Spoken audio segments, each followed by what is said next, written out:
iniciando la grabación y vamos a dar inicio a la presentación del día de hoy. No estoy compartiendo pantalla. Listo, muy buenos días chicos, bienvenidos sean a la presentación. Permítanme compartir la pantalla y arrancamos con la resolución del temario número 3 que teníamos. ¿Listo? ¿Hasta ahí tienen alguna pregunta? Gracias Suri, gracias Laura por la participación. ¿Alguna pregunta? Listo. Arranquemos por ese. Ese ya ustedes lo habían visto antes, ¿cierto? Gracias a la participación que tuvimos en el primer simulacro, ya sabemos cómo interpretar eso. Ese dice, un niño quiere estudiar un movimiento de una canica y ya sabemos, entonces él analiza la velocidad, mantiene fija la velocidad y analiza la distancia horizontal, ¿cierto Suri? Que ese ya lo habías visto antes, y entonces ya tú sabes que la figura describe el experimento y que esta gráfica, ¿qué describía Suri?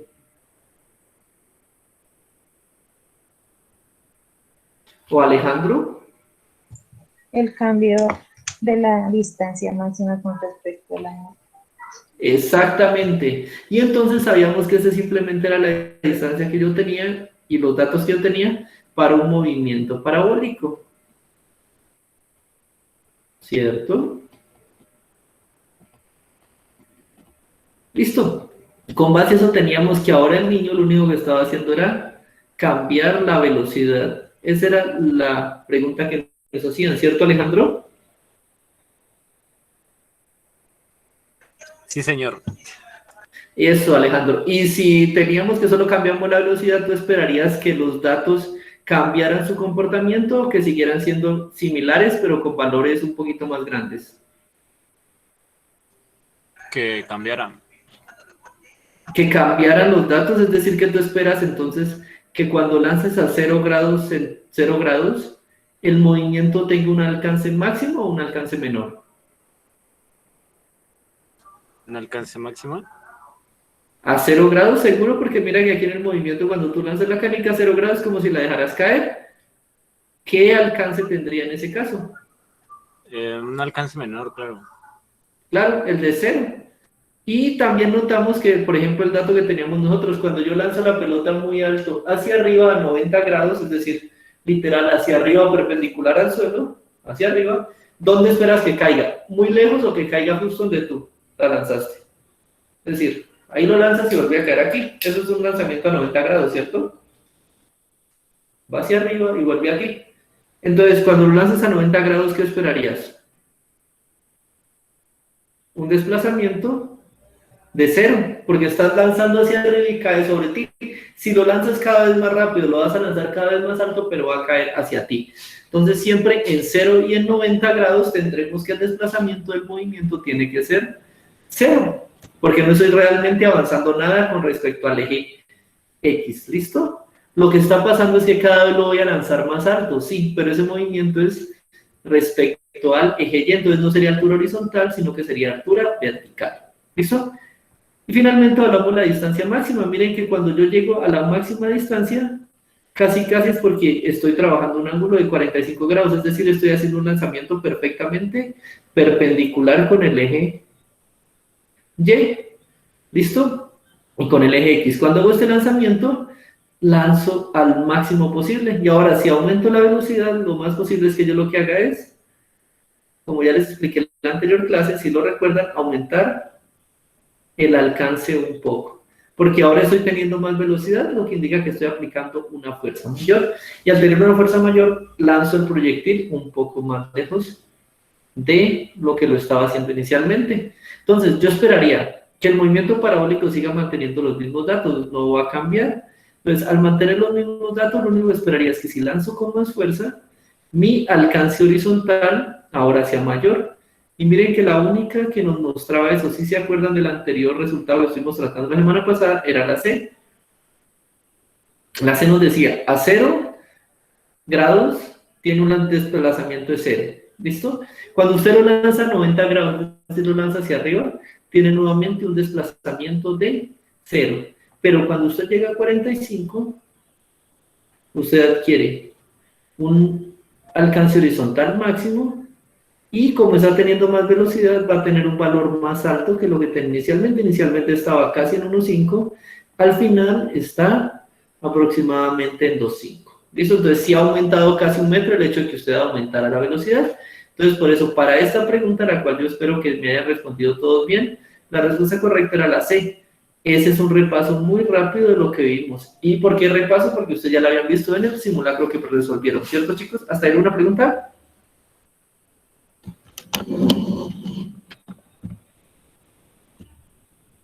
Chicos, Laura, Daniela, listo, esa la resolvieron bien. Esta de aquí, como les fue, dice un estudiante, observa que una vela calienta un cubo de hielo y luego construye la siguiente gráfica en lo que se describe la transferencia de calor o temperatura en el fenómeno. Entonces, ¿qué vamos a dibujar aquí? Tenemos calor, él está midiendo el calor que le transfiere al cubito de hielo y mide como variable de respuesta la temperatura, listo. ¿Qué es importante aquí? Entonces usted va a tener lo siguiente. Siempre que analiza este factor va a tener lo siguiente. Hay una diferencia entre calor y temperatura que ustedes van a conocer ahorita. ¿Cuál es esa diferencia? Temperatura es la medida, es una medida. Entonces usted coloca aquí el termómetro y el termómetro sube una escala y dice usted 32 grados. ¿Listo? Grados centígrados. Por eso usted tiene grados centígrados, grados Fahrenheit, grados Kelvin, diferentes escalas para tomar una medida, así como tomamos longitud de metros, centímetros, kilómetros, así mismo la podemos tomar acá. ¿Listo, chicos? O sea que la temperatura es una medida. ¿Listo? ¿Una medida de qué? Ahorita sí viene el problema. Cuando usted empieza a calentar, usted empieza a transferir una energía. Una energía térmica, ¿cierto? Esa energía térmica es lo que nosotros describimos como calor. Entonces, el calor es la cantidad de energía que yo administro a un cuerpo para hacer que sus moléculas internamente empiecen a moverse o a vibrar. Es una energía y esa se representa en forma de calor. La energía térmica que se representa en forma de calor, que yo la puedo medir a través de la temperatura. ¿Listo, chicos? Entonces, ¿aquí qué pasa? Que inicialmente vamos a ver nosotros, por ejemplo, tenemos el hielo. Ay, Dios mío. Inicialmente aquí, ustedes ya lo han visto. Acá teníamos entonces les decía yo aquí que la temperatura, entonces es una medida. Y acá teníamos nosotros el calor, que es una forma de energía térmica, o es la forma principal de energía térmica. Entonces yo transfiero calor al sistema, que es energía, y la medida de ese calor es mi temperatura.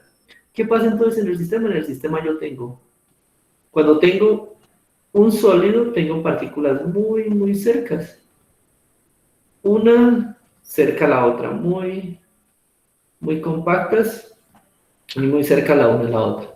Cuando esto ocurre, empiezo yo a transmitir calor y las empiezo a calentar. ¿Con qué objetivo? Con el objetivo de ver qué pasa, o sea, a qué horas cambian de fase.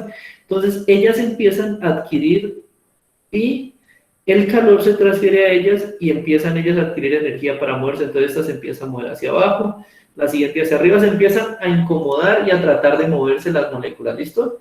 Cuando empieza a moverse, empieza entonces la temperatura a aumentar internamente, entonces empieza un aumento de la temperatura. Eso es lo que pasa, por ejemplo, aquí. Lo voy a dibujar acá nuevamente. Entonces tengo un eje temperatura versus calor. Usted empieza a aplicar energía, entonces empieza a subir en el eje X, que es el calor. Y usted está por acá a una temperatura muy fría, menos 20, como dice aquí. Usted empieza a ¿qué? A subir la temperatura porque usted empieza a aumentar en calor. ¿Listo? ¿Sí ven ese tramito? El que estoy rayando. Ese es el pedazo, entonces las moléculas empiezan a calentar y empiezan a moverse y la energía que usted está aplicando va aumentando. En ese caso la temperatura aumenta. Llega un punto en el cual todas ellas se están moviendo. Y en ese punto todas ellas adquieren la energía suficiente, todas las moléculas internas adquieren energía suficiente, como están ahí y la energía es tanta que esta molécula adquiere la energía y en lugar de empezar a vibrar ella y a moverse, a calentarse, empieza a transmitir energía a la siguiente. Entonces dice, ve, movámonos. Esta dice, movámonos, movámonos. Y en ese caso la energía que usted aplica no se usa para aumentar la temperatura, no se usa para chocar entre ellas, sino que se usa para coordinar, por así decirlo, movimientos. Entonces ya empiezan a mover hacia acá, Las que están acá abajo se empiezan a mover hacia acá y ese movimiento genera fluidez, entonces toda la energía que estoy entregando se mantiene constante porque no la voy a emplear en el cambio de temperatura, sino que la voy a emplear en empezar a moverme. A la hora de empezar a moverme ya el sistema pasa de sólido, donde había un movimiento nulo, casi inexistente, pasamos a un movimiento en el cual una capa se mueve encima de la otra. Cuando eso ocurre, paso a estados líquidos, donde hay fluidez. ¿Listo? Esa fluidez no es más que capas de moléculas deslizándose unas sobre otras. Entonces, esa energía que yo debo entregar sigue aumentando. Miren que el calor sigue aumentando, pasa de un calor, subamos aquí 0 a 10, va aumentando, pero con respecto a la temperatura se mantiene constante. ¿Listo? Cuando esto pasa a esa temperatura donde se mantiene constante, esto se le conoce como temperatura de fusión. ¿Por qué? Porque el proceso en el cual paso de sólido a líquido se conoce como fusión. Entonces la temperatura en la cual ocurre eso es la temperatura de fusión. ¿Y qué ocurre? Mantengo el calor estable, constante, en un aumento, perdón, mantengo el calor, la cantidad de energía que estoy aplicando va aumentando, pero la temperatura se mantiene constante. ¿Listo? Entonces, cuando ustedes ven en un diagrama de calor-temperatura una línea constante, eso indica un cambio de fase. Acá estaba sólido y está pasando a líquido. Ya cuando él está líquido, nuevamente usted sigue entregándole temperatura, entonces nuevamente la temperatura empieza a subir, entonces sube, sube, sube, sube, sube, hasta que cada una de las moléculas que están en el sistema, que estaban ahorita moviéndose como capitas, cada una independiente, agarran esa energía y dicen, no, yo me voy a pasar a estado gaseoso. La siguiente dice, yo también, entonces esa energía que usted le está entregando, la molécula le está empleando en pasar a estado gaseoso, pasar de líquido a estado gaseoso. ¿Qué es el estado gaseoso? Donde todas las moléculas están cada una por su lado, separadas totalmente, sin interacciones entre ellas, y ocupando el mayor volumen, que aquella pasa a gas. ¿Qué ocurre en eso? Nuevamente la energía que usted le está entregando se mantiene constante, no se emplea en aumentar la temperatura, sino que se emplea 100% en pasar las moléculas de estado líquido a estado gaseoso, este paso de aquí a aquí. ¿Listo? Ahora tenemos el paso de líquido a gas. Entonces, cuando vean ustedes constantes, la primera es paso de sólido a líquido, temperatura de fusión. La segunda es de líquido a gas, que se conoce como temperatura de ebullición. ¿Listo? ¿Qué tenemos en la gráfica? En la gráfica vemos que hay un valor a 0, que sería la temperatura de fusión de lo que tengamos ahí, y tenemos otra temperatura, la temperatura de ebullición. ¿Listo? Y tenemos dos líneas rectas, la primera, la segunda. Entonces, cambio de estado de sólido a líquido, de líquido a gas. Entonces dice la pregunta, si un estudiante sabe que los cambios de fase se presentan cuando el calor aumenta pero la temperatura se mantiene constante, en estas líneas, en esas constantes horizontales, ¿cuántos cambios de fase se observan en la gráfica? Aquí hay uno, y aquí habrá otro. Entonces serán dos. Respuesta correcta la C. ¿Cierto, chicos? ¿Entendimos esa parte?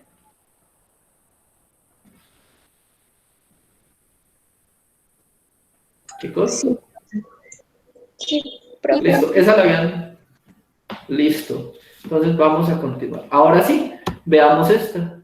Esta ya la habíamos trabajado. ¿Cuál es la respuesta correcta y por qué se descartan las siguientes? ¿Sí se acuerdan en el simulacro? ¿Lo habíamos visto? Sí, pero Sí, señor.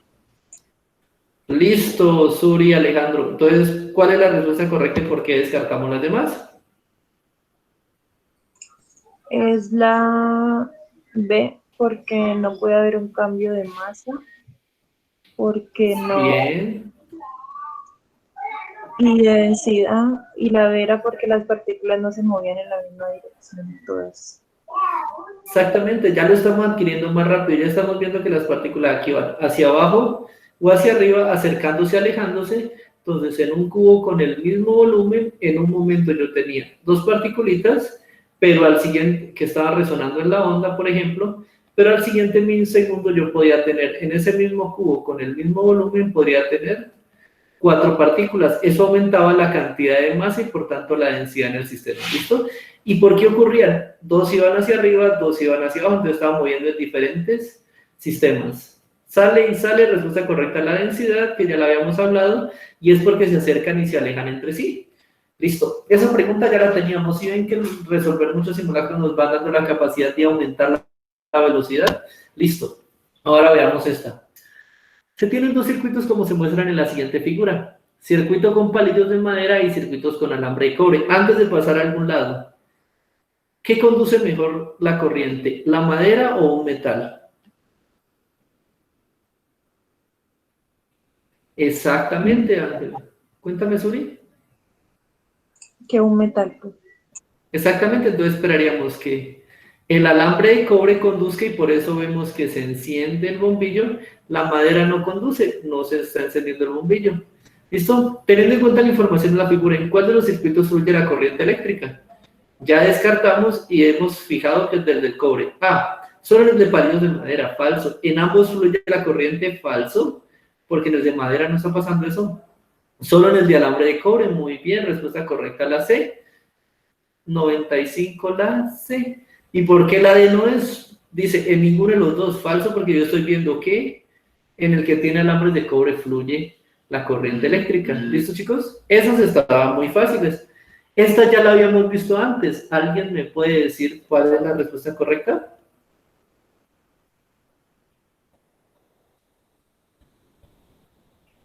Listo, les recuerdo. Si recuerdan esa parte, la velocidad de reacción, que es lo que sacábamos de aquí, nos decía que era igual a una constante que dependía del tipo de reacción multiplicado por la concentración de los reactivos elevado a los respectivos coeficientes estequiométricos. Es decir, si yo tenía la reacción AA más BB produce CC más DD, los dos coeficientes estequiométricos eran esos numeritos que estaban antes de y que nos delimitaban la cantidad de moles que iba a hacer reaccionar.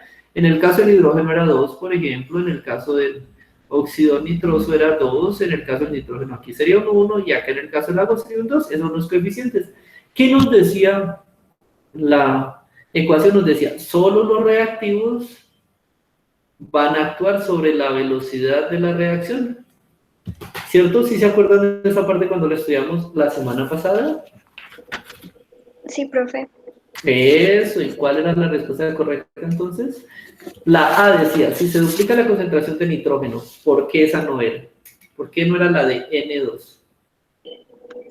Porque ese es el producto y no depende de eso la reacción. Exactamente, se iba. La B decía, la reacción no depende de la concentración de productos. ¿Eso es correcto?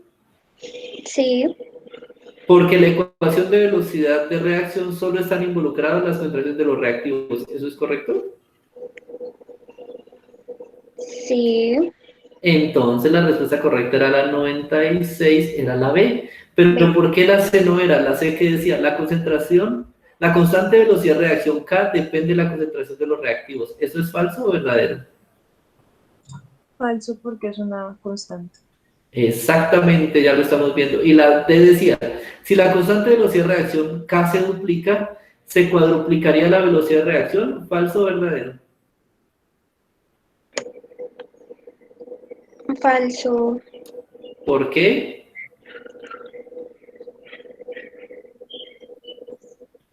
Eso, Valentina, cuéntame por qué. Pues esto es un valor que es fijo, ¿no? Exactamente, pero más que eso era porque mira que entre la K y la B la relación era lineal, es decir, ambos tienen un exponente de 1. Entonces, si aumento una unidad K, aumento una unidad B. Eso es una relación lineal. Y te está diciendo que cuando se duplica uno, la otra se cuadruplica. Eso es otro tipo de relación matemática. Pero sí tienes razón en eso. También, como es una constante, también lo puedes ver por ese punto. Y así descartamos las tres que no eran y nos quedamos con la B. ¿Listo, chicos? Ahora, esta es nueva. Dice, un grupo de investigadores observa que en una ciudad se presentan altos índices de contaminación por elevada concentración de CO2 que se genera en la quema de combustibles fósiles en la producción de electricidad para las casas. Es decir, aquí en la termoeléctrica yo quemo combustibles fósiles, es decir, hago una reacción de combustión. Ustedes saben que eso es materia orgánica más oxígeno y produce CO2 más agua. Pero en este proceso, como yo estoy obteniendo una energía, esa energía es la que yo llevo a través del reactor, hago funcionar una turbina y obtengo energía eléctrica. Eso lo saco de aquí. ¿Cuál es el problema? Que ese CO2 se me está convirtiendo en un contaminante, estoy emitiendo demasiado. Entonces veamos aquí qué pasa en esa ciudad. Dice, hay pocas corrientes de viento, hay días soleados, tenemos pocas reservas de agua y de alguna forma nosotros necesitamos energía eléctrica para alimentar el pueblo. Entonces dice, de acuerdo con la figura, ¿en cuál de las siguientes tablas se registra adecuadamente la disponibilidad de las fuentes de energía para la ciudad? Veámoslas, aquí tenemos las 4 tablas. Entonces nos están preguntando disponibilidad de fuentes de energía. A ver, combustibles fósiles, es decir, si la termoeléctrica está funcionando, es porque aquí abajo hay una gran cantidad de petróleo. O combustible que yo puedo tomar para quemarlo, ¿listo? Entonces, disponibilidad de combustibles fósiles, miremos que todas dicen porque tengo mucho combustible fósil para quemar. Ahorita veamos. Empecemos por acá. Después dice corrientes de aire, listo. Entonces, miremos acá el aire. Dice pocas corrientes de aire. Entonces, tenemos que buscar la tabla que me indique bajas. La A dice bajo, la B dice bajo, la C dice bajo, pero la D nos dice que hay una disponibilidad de corrientes de aire alto. Eso es falso, entonces descartamos la D. Ahorita sí. Vamos, ¿por qué sigue? Reservas de agua. Veamos acá que dice la gráfica, dice pocas reservas de agua. A ver, la A dice reservas de agua bajas, muy bien. La C dice reservas de agua baja, muy bien. La B dice reservas de agua alta, listo. Otra que se nos fue. La B no nos sirve, nos queda entre la A y la C. ¿Cuál nos queda ahorita? Rayos de sol, o sea, disponibilidad lumínica. 300 días soleados, el año tiene 365, es decir que 300 de 365 son días soleados, es decir, hay una gran cantidad de rayos disponibles. Vamos a ver, la A dice, rayos solares baja, falso, porque me están diciendo que 300 días de 365 son disponibilidad de rayos. Y la C dice, rayos solares alta, la única que encaja con las respuestas es la C, entonces 97, C. ¿Sí entendimos por qué, chicos? Eso, pregunta, Suri. Pero en el formulario me la calificó como mal. Y yo ¿El puse formulario? Y profe, a mí también me pasó lo mismo. Revisar. Listo, chicos, tranquilos que yo ahorita verifico la revisión del formulario, pero sí, la respuesta correcta es la C. ¿Listo? Tal vez se me fue la mano a la hora de cambiarlas, pero pues ahorita las verificamos, ¿listo? No hay problema. Pero, ¿entendimos cuál era? Sí, profe. Sí, ¿Cuál le decía que era la respuesta? Ah, verdad que no les dice, listo. Pero sí, la respuesta es la C. Ahorita, incluso ahorita que les corrija, también se les corrige la puntuación a la hora de calificar, ¿listo? No hay problema. Bueno, gracias. De nada, muchachos. Esa de ahí, esa ya la habíamos visto antes, ¿cierto? ¿Dónde la habíamos visto? En el simulacro. ¿Cuál era la respuesta correcta? Nos preguntaban, solo viendo ese gráfico yo decía, listo, ya más o menos sé que del gráfico, veamos la pregunta. ¿De acuerdo qué molécula se encarga de llevar la información genética del gen para traducirla en proteínas en los ribosomas? ¿Cuál era esa molécula? El ARN mensaje. Exactamente, si ven que ya vamos mejorando y haciendo... El ADN no era porque él solo vive dentro del núcleo. ¿Listo? Falso. El núcleo no era porque el núcleo no se va a mover hasta el ribosoma. Él es el centro de operaciones de la célula. Él no se mueve, él solo manda la señal. ¿Listo? Entonces, falso. Y los aminoácidos no, porque con los aminoácidos yo construyo las proteínas. Entonces, ellos van a ser sintetizados en el ribosoma. Lo único que me queda es el ARN mensajero, que es quien viaja desde el núcleo hasta el ribosoma para llevar la codificación genética. ¿Listo, chicos? Esta era nueva. Un planeta tiene 4 lunas que orbitan a la misma distancia como se muestra en la figura. Ahí tenemos las 4 lunas. Si la masa de las lunas cumple que M3 es mayor que M4, mayor que M2, que M1 y mayor que M2, es decir, esta es la luna más pesada y esta será la luna más liviana. ¿Listo? Y se sabe que la fuerza gravitacional es proporcional a la masa. ¿Listo? Ya sabemos esto, entonces, M directamente proporcional a la masa. ¿Qué luna ejerce mayor fuerza gravitacional sobre la Tierra? Entonces, para que tenga la mayor fuerza gravitacional, ¿Qué debo buscar como son directamente proporcionales? Eso, Laura Isabel, ¿qué debería buscar yo? ¿La masa más grande o la masa más pequeña? La más grande. Gracias, Tania Bolaños. Efectivamente, tenemos que colocar la masa más grande. ¿Y cuál es la masa más grande? M3, la de la luna más grande. Entonces, respuesta correcta, la C. 99, la C, que sería M3. Para que nos quede claro, la fuerza gravitacional es la fuerza que hace un cuerpo atrayéndose por otro cuerpo de masa. ¿Listo? Cuando dos partículas con masa se encuentran, masas muy grandes, ambas hacen una fuerza de atracción por el simple hecho de tener una masa. ¿Listo? Eso se le conoce como fuerza gravitacional. ¿Listo? Entonces, esta fuerza gravitacional es igual a una fórmula. La puede terminar con una fórmula. Tiene algo que se llama G, que es la constante gravitacional. ¿Listo? Este es un valor constante. Ahora, ¿qué más depende? De la masa del cuerpo 1 y la masa del cuerpo 2, es decir, la masa de un cuerpo que entra en contacto con la masa de otro cuerpo. ¿Listo? Pero se le pone un unido simplemente por identificarlos. ¿De qué más depende? De la distancia a la cual usted los haga interactuar. Entonces, es por la distancia al cuadrado. ¿Listo?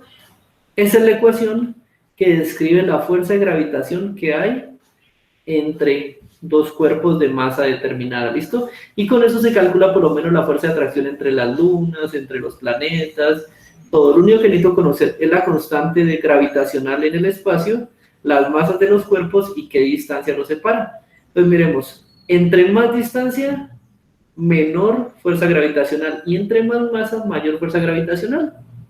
¿Listo? ¿Hacer una pregunta, chicos?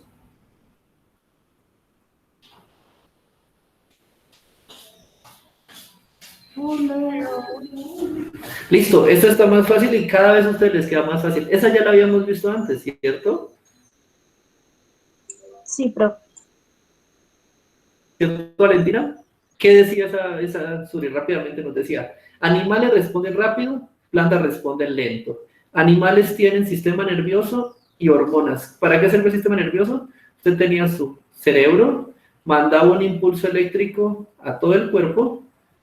Ese impulso eléctrico recorría rápidamente el sistema nervioso hasta que llegaba a la célula y la célula producía la hormona necesaria para liberar la respuesta. ¿Cierto? Ese es el resumen en 3 milisegundos de toda la pregunta.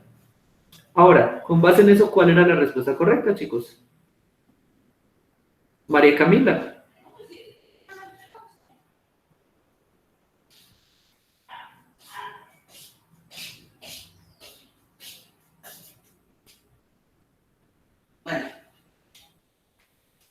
¿Listo?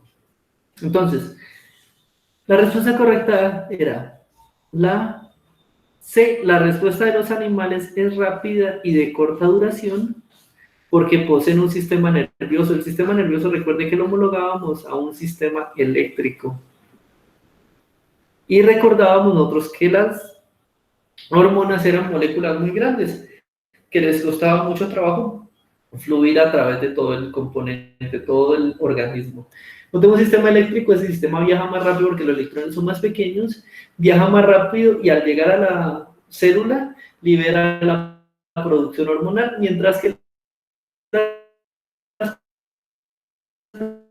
plantas tenían que esperar a que la hormona migrara desde el lugar donde se producía hasta el lugar donde iba. Las demás eran descartadas y la respuesta correcta era la C en este caso. ¿Listo?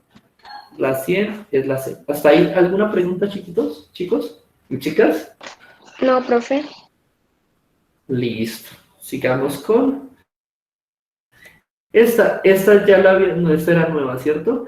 Dice, dos estudiantes leen en un libro que entre dos cargas de signos diferentes existe una fuerza de atracción y que entre cargas del mismo signo existe una fuerza de repulsión. Ellos dibujan 3 cargas. La primera negativa, la segunda positiva y la tercera de carga X. La segunda es positiva. Y la tercera de carga X desconocida. Estas cargas están separadas por una distancia. Si yo quisiera hacer la fuerza eléctrica entre ellas, ¿qué es la fuerza eléctrica? La fuerza de atracción. Recordemos, cargas de signo contrario se atraen. Entonces, la 1 se va a atraer con la 2. porque la 1 es positiva, es igual a una constante, que por cierto se llama constante eléctrica, que depende del material y muchas relaciones ahí, pero le voy a ponerla acá, por la carga 1 multiplicado por la carga 2, la carga que tenga cada esfera. Recordemos que la cantidad de protones y electrones que yo tenga es lo que me limita la carga. Y esos son los valores que comúnmente en las preguntas van a obtener como coulones. ¿Listo? Esto es igual a los coulombs. Por si algún día nos preguntan, y ya vamos a hacer ejercicios de ello. Y tienen que finalmente relacionarse con la distancia al cuadrado. ¿Listo? Entonces, entre Q1 y Q2, ambas están haciendo fuerza de atracción, o sea que van a acercarse entre ellas. Ahora sí vamos que nos dice, si la carga X es positiva, entonces AX va a ser positivo. Miremos qué pasa, 2 es positivo, 3 es positivo. Entonces, como están y son cargas similares, ellas van a realizar una fuerza de oposición. Entonces, 2 va a tender a ir más hacia la izquierda y 3 se va a ir hacia la derecha porque se están repeliendo. ¿Listo? Entonces, ¿cuál es la dirección de la fuerza sobre la carga X debido a la carga 1 y 2? La fuerza va a ser hacia la derecha, es decir, repeliéndose el sistema. A hacia la derecha, B hacia arriba. Hacia arriba y hacia abajo no tiene sentido porque el movimiento está realizado sobre el eje X. Miren ustedes que se realiza sobre el eje X, entonces no puedo moverlas ni hacia arriba ni hacia abajo. Nos queda solo izquierda y derecha, y ya vemos que como es una fuerza de repulsión, la va a alejar del sistema, va a tender a ir entonces hacia la derecha. ¿Listo, chicos? Esa es, y ya solo con el tiempo nos va haciendo más fácil. ¿Está alguna pregunta? ¿Listo, chicos? ¿Alguna pregunta hasta ahí? Si digamos la X fuera negativa, ¿Negativo? ¿iría hacia la izquierda? Exactamente, gracias Valentina. Si la X fuera negativa, claro, mira, negativo, positivo, y fuera negativo, ambas, tanto la 1 como la 2, como la 3, estarían atraídas hacia la partícula 2, efectivamente. Okay. Y 2 estaría realizando fuerzas de atracción sobre ambas. Si las dos estuvieran cargadas con el mismo valor, supongamos que Q y Q fueran lo mismo, ambas la del medio, la pelota positiva, quedaría flotando a la misma distancia de las dos negativas, porque la fuerza sería igual. ¿Y si la primera fuera positiva? Exactamente, si todas fueran positivas, entonces, vamos a borrar aquí.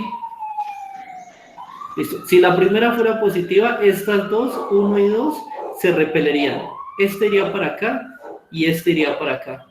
Al mover esta para acá, mira que la 3 también se repelería, entonces se repele con la 2, también iría para la derecha, probablemente con más fuerza, más rápido, porque esta se estaría recortando la distancia, entre ellas estaría la distancia siendo recortada, y haría que 3 vaya con más fuerza hacia la derecha. Ok, gracias. De nada, Valentina, perfecto. Eso me gusta, que pregunten. Listo, chicos, siendo las 5 casi, pueden tomarse los 5 minuticos de descanso característicos y volvemos ¿qué? A las 5 y 3 minutos, ¿les parece? Sí. Listo, chicos, entonces ya regreso, no sé, muevan. Bueno, vayan a tomar café, ya volvemos.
¿Listo? Hola, hola chicos, volvimos, espero estén ahí, arrancamos.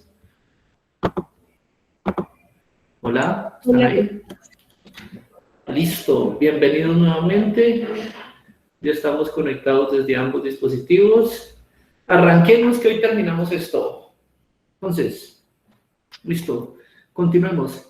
La de aquí, la 102, la voy a leer de acá, que está bien pequeñita. Dice: la biorremediación es un procedimiento que se vale en microorganismos o plantas para devolver a un ambiente contaminado su condición natural. ¿Listo? Es decir, que las plantas o los microorganismos se alimentan del contaminante y lo degradan limpiando el lugar. En un experimento se probó la capacidad de 2 especies de bacterias para degradar la gasolina. Este hidrocarburo pasa rápidamente a estado gaseoso, es decir, se evapora muy rápido y se esparce en el aire. La gráfica muestra los resultados del experimento. Entonces, analicemos gráficamente qué tenemos aquí. Gráficamente, miren que el primero dice control sin bacterias. ¿Qué quiere decir un control? Que simplemente yo voy a dejar mi gasolina ahí tal cual como está, sin aplicarle nada. Y voy a ver qué pasa con ella. ¿Listo? Entonces, miremos aquí. Dice que en los primeros 10 días, el 25, aproximadamente 25% de la gasolina se había desaparecido. La bacteria 1, que es el negro como tal, había pasado aproximadamente, pongámosle el 40 y algo por ciento. La bacteria 2 no había hecho mucho. Si vemos bien, la gasolina sin la bacteria había hecho más. Si ven que en este pedacito es más grande la gasolina sin la bacteria, entonces la 2 no era que hiciera mucho aquí. ¿Listo? Y finalmente tenemos la combinación de 1 y 2, que es la barra blanca. Y vemos que la barra blanca muy aproximadamente es lo mismo que la bacteria 1. Yo aquí estaría pensando que muy probablemente la bacteria 1 es la que hace el trabajo. Entonces, así analizando solo el primer sistema, yo me iría por la bacteria 1. Veamos qué pasa en la siguiente. En la siguiente veo, a los 20 días, ya aquí, veo nuevamente, sin bacterias se ha consumido casi el 50%. Con bacterias se ha consumido entre el 55% para la bacteria 1 y las dos están como ahí en la jugada y están a la par. Sin embargo, vuelvo a observar que la bacteria 2 está por debajo del blanco. Es decir, que la gasolina sola está desapareciendo más rápido que con la bacteria 2. Entonces, muy posiblemente, definitivamente, confirmo que la bacteria 2 no está haciendo nada. Finalmente, a los 30 días que observo, nuevamente observo un control que me indica que la gasolina, sí, solo por existir, se ha evaporado en un 95% aproximadamente. Miremos acá, un 95%. Pongámosle 90, el valor que ustedes quieran, cercano a 100. Y veo ahora que los experimentos con las bacterias, los 3 llegan hasta el mismo potencial, casi los 100. ¿Listo? Pero ¿qué pasa? Miren que el 95% de mi gasolina se me fue solo por estar ahí, solo sin las bacterias. Entonces, realmente, lo que sería culpa de mis 2 bacterias sería este pedacito que está aquí arriba, esa diferencia que está aquí, esa variación entre el 95 y el 100. Eso sería lo que verdaderamente me afectó por mis bacterias. O sea que el 5% es debido a las bacterias. ¿Sí me entienden el por qué ahí? Estefan y Juan David. Sí, profe. Listo. Para los que más no, algunos de ustedes me entienden hasta ahí, estoy diciendo, yo dejo mi bacteria ahí sola y se me evapora el 95% solo por evaporación. Luego vengo y encuentro que con la bacteria se me desapareció la gasolina en un 100%, pero ese 100% le tengo que quitar el valor de mi blanco, es decir, de mi control, es decir, de la gasolina solitaria. Entonces, 100 menos 95, aproximadamente el 5% es debido al efecto de mis bacterias. ¿Listo? ¿Entendido? Entonces, dice, sí, porque las 2 bacterias juntas en el suelo aceleran la biodegradación de la gasolina. Ambas sí lo aceleran, miren que llegan hasta acá arriba, hasta el 100, pero hemos visto que el blanco, es decir, este control que está ahí, es el que más me afecta. Entonces, no es 100% respuesta a las 2 bacterias. ¿Ve? No, porque gran parte de la disminución de la gasolina ocurre por su evaporación. Muy bien, ocurre porque ella pasa a estado de vapor y se va. Sí, porque a los 30 días la gasolina que estaba presente en el suelo se degradó un 99%. Eso no me dice si los resultados son o no concluyentes, solo me están mostrando los datos. Es decir, mire que se evapora el 99%, eso no me da una respuesta afirmativa para la conclusión que quieren dar los investigadores. Y la D dice, no, porque falta averiguar el porcentaje de gradación con más especies de bacterias. A mí no me interesan más especies de bacterias, solo la bacteria 1 y la bacteria 2, que son aquellas que se alimentan, en teoría, de la gasolina. ¿Listo, chicos? Hasta ahí, la respuesta correcta sería la B. ¿Comprendimos el porqué? 102B.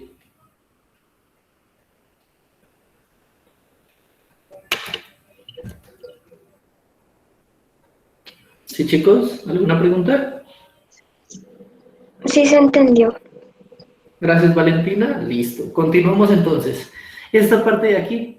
En un estadio de fútbol se realizan las olas para animar al equipo, como se muestra en la figura. La ola es esa característica donde levantan las manos y la recogen y se ve de lejos como si fuera una ola. ¿Listo?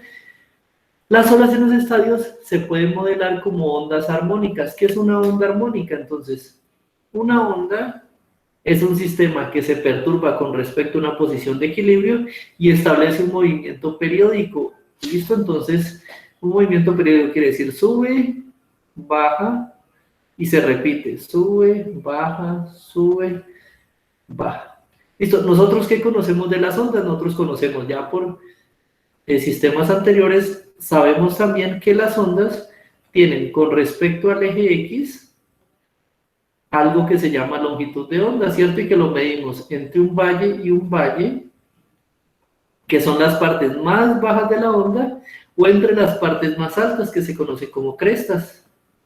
¿Listo? La longitud de onda entre valle y valle, al ser un movimiento periódico que se repite, la misma que entre las crestas, entonces por eso se dice que es un movimiento periódico y un movimiento armónico. ¿Listo?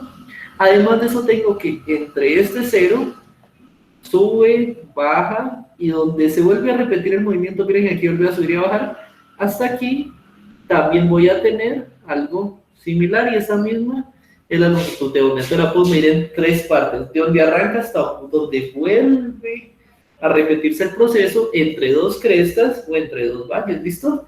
Ahora, nuevamente, eso es lo que dice aquí. Si un estudiante lee en un libro que la cresta y el valle son el punto máximo y mínimo respectivamente, y que la longitud de onda es la distancia que existe entre dos crestas consecutivas o dos valles consecutivos, ya tenemos nosotros la diagramación de qué es una longitud de onda. ¿Listo?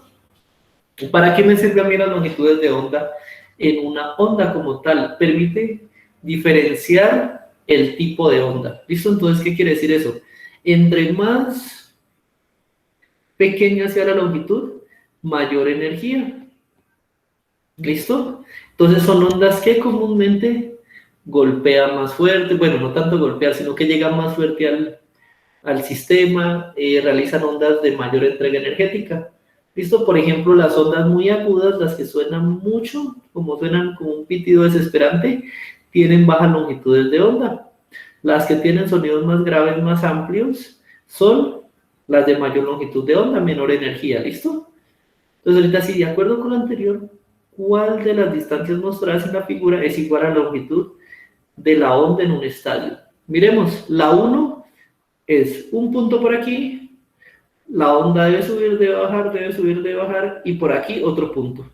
Eso posiblemente es un espacio entre una cresta y un valle, o sea, es un espacio considerable. ¿Listo? Veamos el 2 para no descartarlo. El 2 es entre dos personas de la onda, entonces estaría midiendo yo como entre aquí y el siguiente camino, estaría midiendo un espacio aquí de cortico. ¿Eso es una longitud de onda? No, tiene que llegar desde un valle hasta otro valle, de una cresta hasta otra cresta, tiene que ser una longitud que no esté tampoco pues separada por 2 o 3 pacientes en la onda. La 3, miren, la 3 no la toman en los pies, pero también no la tomo entre 1, 2 personas. Entonces vuelve a ser como acá abajo, pero otro lugar cortico, entonces tampoco. Y la 4 que no se ve está aquí, entre la distancia entre las manos de las personas. Pues eso como tal no me está a mí definiendo una longitud entre un movimiento de ascenso y un movimiento de descenso, solo entre las manos, 2 puntos que se encuentran, listo, pero lo que viene es cuando suben, cuando bajan. Entonces la respuesta es la 1, la 1 es la que me permite tener un aproximativo de la longitud de onda de ese movimiento en el estadio. Entonces la buscamos a distancia 1, y las otras 3 no corresponden a esa distancia esperada, entonces respuesta correcta la A. ¿Alguna pregunta, chicos, hasta ahí?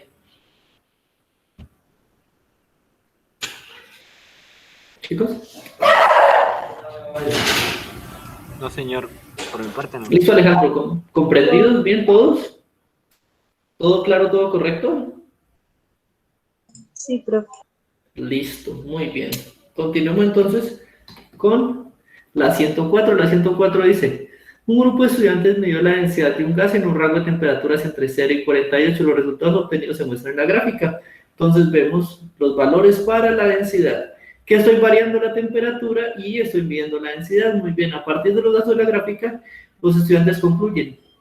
Para temperaturas mayores a 50. ¿Qué me dice aquí? Que va entre 0 y 48. Entonces estamos concluyendo algo que está en esta zona de acá. Les hago una pregunta para ustedes que son futuros científicos. ¿Usted puede concluir sobre zonas en las cuales usted no ha experimentado?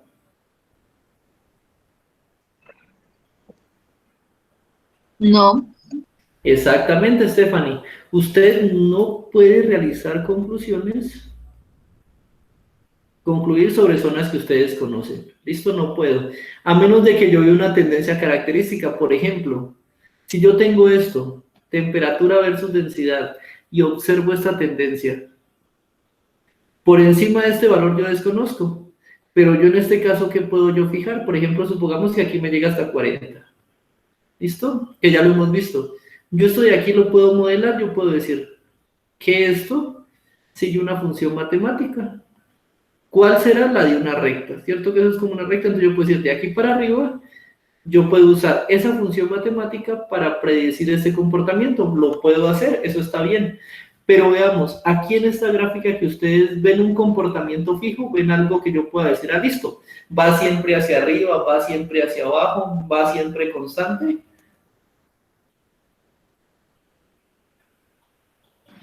No. Exactamente, ¿por qué? Porque como dice Valentina, aquí hay una parte que parece que va plano, aquí sube, aquí se estabiliza totalmente, aquí sube drásticamente y luego vuelve. Eso no tiene una tendencia como tal, entonces no se puede establecer una tendencia matemática. Vamos, ¿qué dice?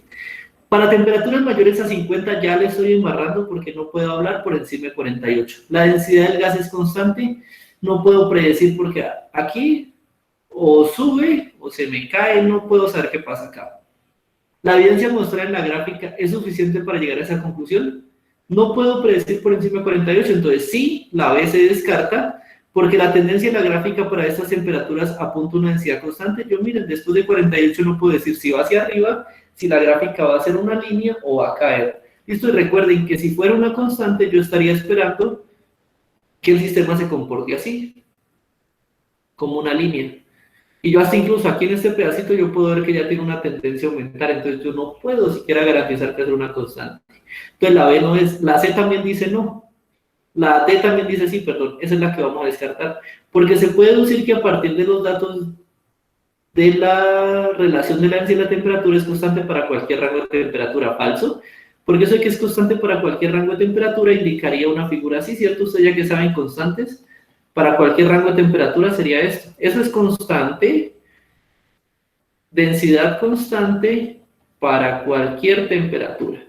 Y es falso, yo veo que ahí en unos lados sube, en otros lados baja, entonces es falso. Nos queda la A y la C.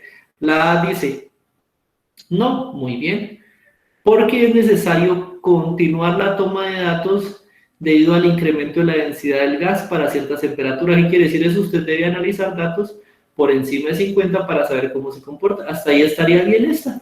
Descartemos la C dice no, porque la tendencia en la gráfica muestra que a mayor temperatura, menor densidad. Yo hasta donde veo, al aumentar la temperatura, este otro eje también va para arriba. Entonces no son inversamente proporcionales. Ahí yo estoy viendo que a pesar de que no describen una relación matemática perfecta, a medida que uno aumenta, el otro también va aumentando. Entonces no son inversamente, son directamente proporcionales. C, descartada. Sí, lo importante es establecer relaciones directamente.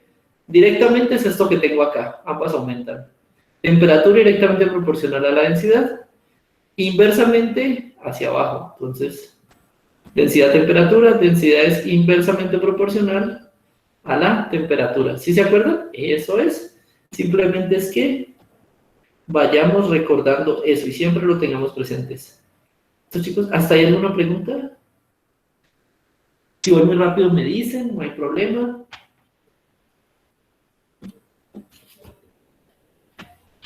Chicos, ¿están ahí? La densidad es inversamente proporcional a la temperatura, ¿sí? ¿Es lo que dijo? No.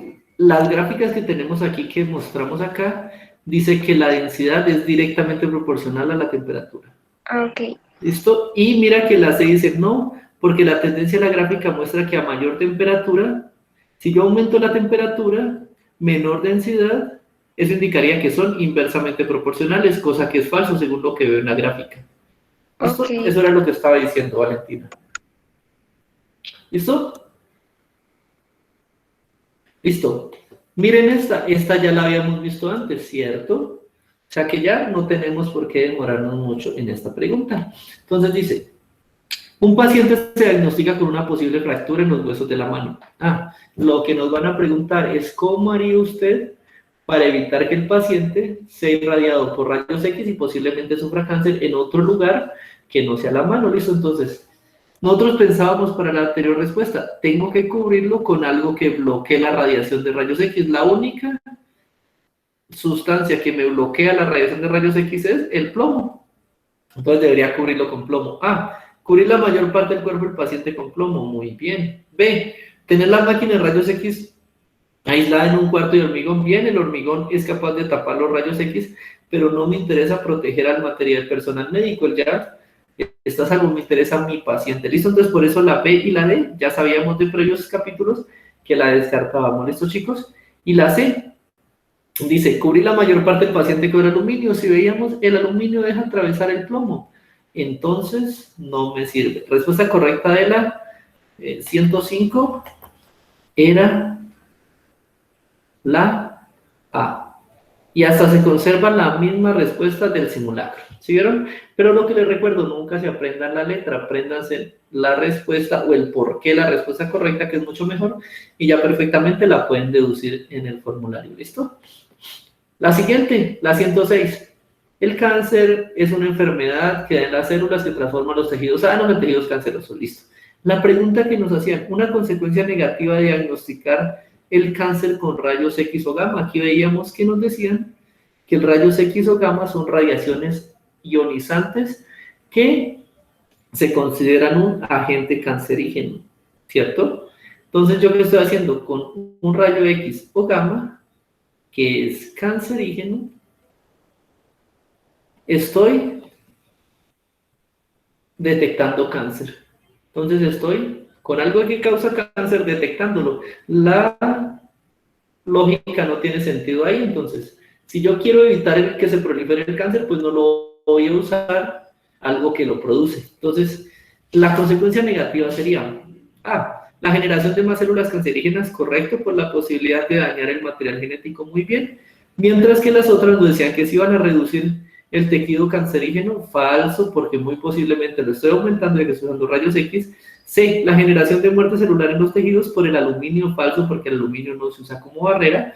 Y la D, la reducción del tejido canceroso, falso, porque muy posiblemente estaría aumentando la posibilidad de generar tumores o cáncer en el sistema. ¿Listo, chicos? Esa ya la habíamos interactuado y la habíamos resuelto del simulacro pasado. Esa estaba clara, ¿cierto? ¿Hasta ahí alguna pregunta?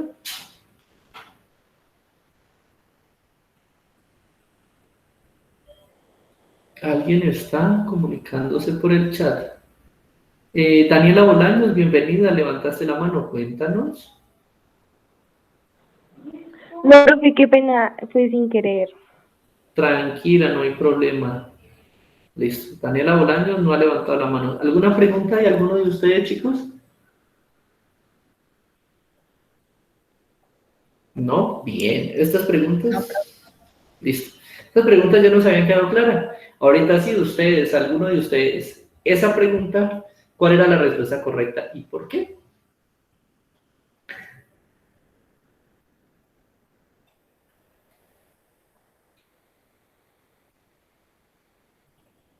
Listo.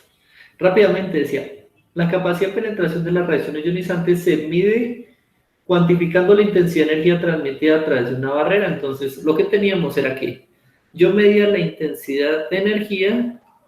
Recuerden, siempre que le diga medir algo, ya de una vez lo asociamos a la variable respuesta, a la variable Y. Y la variable X, que es lo único que puede variar el grosor de la barrera. Entonces, la B tiene intensidad de radiación en el eje X, falso. La D también, falso. Recordamos nosotros que el sistema decía, a medida que usted va atravesando la barrera, la energía que usted tiene va decayendo porque le va costando atravesar esa cantidad de moléculas o átomos que tiene la barrera. Entonces, el irlos atravesando va obligando a que ya pierda energía. Entonces, veíamos que a medida que el grosor se hacía más grande, la radiación se hacía más pequeña. Es decir, la energía era inversamente proporcional al grosor. Y la única que nos mostraba eso era la respuesta A. Hasta ahí era muy fácil analizar esa parte, ya nuevamente lo recordamos en previos capítulos. ¿Cierto, chicos? Hasta ahí ninguna pregunta. Muy bien. Esta de aquí también la vimos en el simulacro, ¿cierto, chicos? ¿Qué decía? En la tabla se muestran los protones, neutrones y electrones presentes en dos átomos del elemento bromo. Entonces, si yo quería saber si eran el mismo elemento, comparaba protones. 35, 35. Ah, listo, son bromo. Nuevamente, aquí nos dice, neutrones tienen 45, 45. Si yo tengo el mismo número de protones más el mismo número de neutrones, voy a tener algo que se conoce como masa atómica. Y la masa atómica la suma los protones y los neutrones, es decir, el peso del átomo como tal. ¿Por qué? Porque los electrones son despreciables para el peso. Entonces teníamos 35 más 45, 80, y en el otro 35 más 45, 80, o sea que ambos eran el mismo átomo con la misma masa atómica. Se lo recuerdo para que tengan en cuenta siempre esto. Masa atómica igual a protones más neutrones, siempre, listo. Ahora está así, carga electrónica. La carga se define como los protones menos los electrones, ahorita sí. Protones 35, 35 menos 35, 0. 35 menos 36 me va a dar menos 1. Ya tengo una partícula cargada negativamente, entonces uno de los átomos será un anión. Ahora sí, ya estudiando sobre eso, vamos a ver qué dice la tabla. La pregunta, con base en la información anterior, puede afirmarse que el átomo 1 es un átomo neutro. ¿Por qué? La única forma en que un átomo sea neutro es que su carga sea 0. Y para que su carga sea 0, ¿qué debe pasar? Miren aquí, la carga es igual a número de protones menos electrones. Entonces, si esto es 0, la única forma de que eso sea posible, hasta matemáticamente se demuestra aquí. Si esto es 0, entonces yo puedo decir que la cantidad de cargas positivas es igual a la cantidad de cargas negativas, ¿cierto? Es la única forma que yo puedo tener. Cuando el número de protones es igual al número de electrones, ya es un átomo neutro. Tienen el mismo número de protones y electrones, muy bien, eso es un átomo neutro. La B tiene más neutrones, los neutrones no aportan carga, ¿listo? Siempre que hablemos de neutro en un átomo, como les decía la semana pasada, hace referencia a la carga, si es positivo o si es negativo. Si es positivo es porque ha perdido electrones y ha quedado cargado positivamente porque los protones priman. Si es negativo es porque ha ganado electrones y entonces la carga negativa en su capa es mucho mayor. ¿Listo? Los neutrones no tienen nada que ver, ellos solo aportan a la masa. ¿Listo? Entonces, nada de neutrones. La suma de protones y electrones es mayor que en el átomo 2. Falso, porque si hacemos la suma 35 más 35 da 70, 36 más 35 da 71. La suma matemáticamente ni siquiera es correcta esta afirmación. ¿Listo? Y la suma de los protones y neutrones, protones y electrones, no nos da información sobre ningún átomo. Eso no se considera. ¿Listo?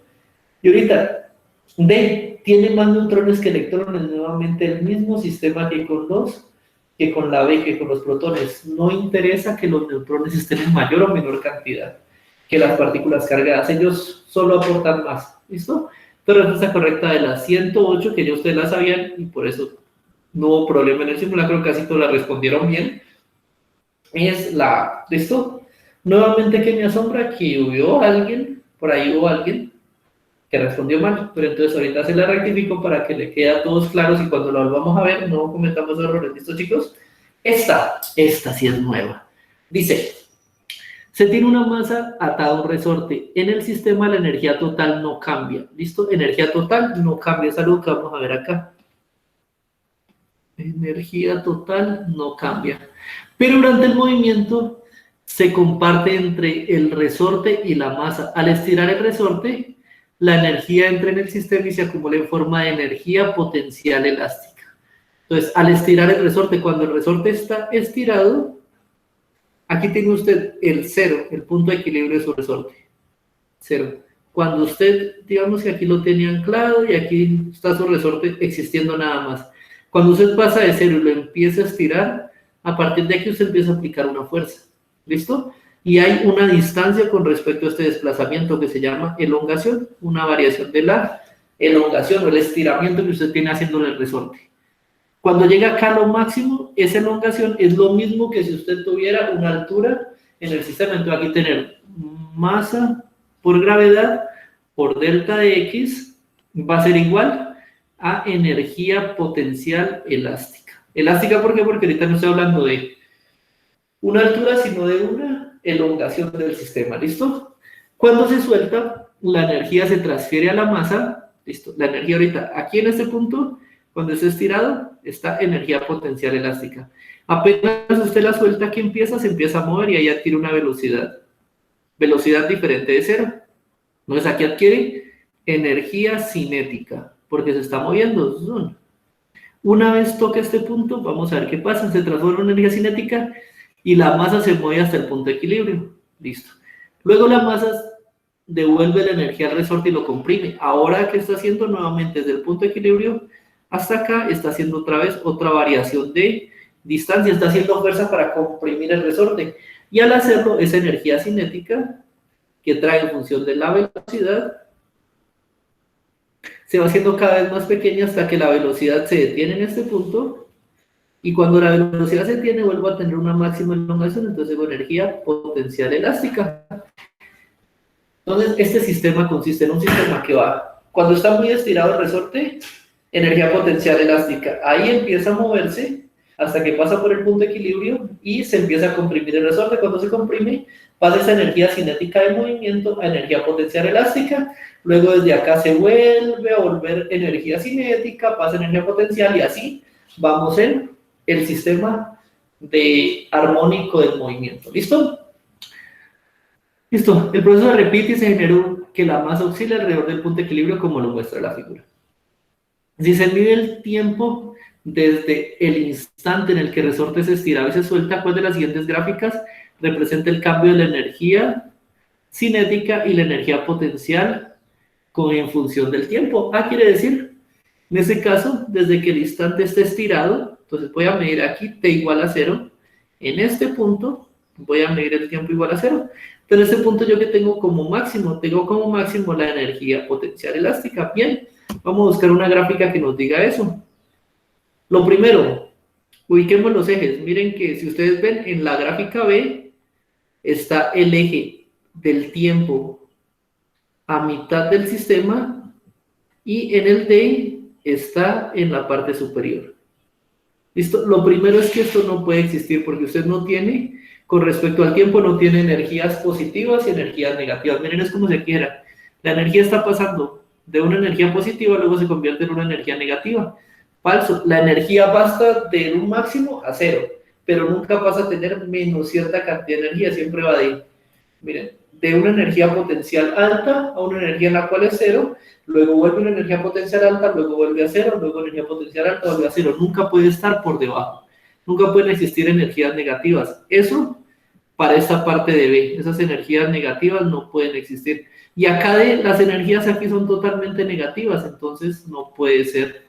Nos quedamos con la A y la C. Ahora debo saber, cuando T igual a 0, energía elástica igual al máximo. Y en ese caso, la energía cinética, en este punto donde es el máximo, es decir, aquí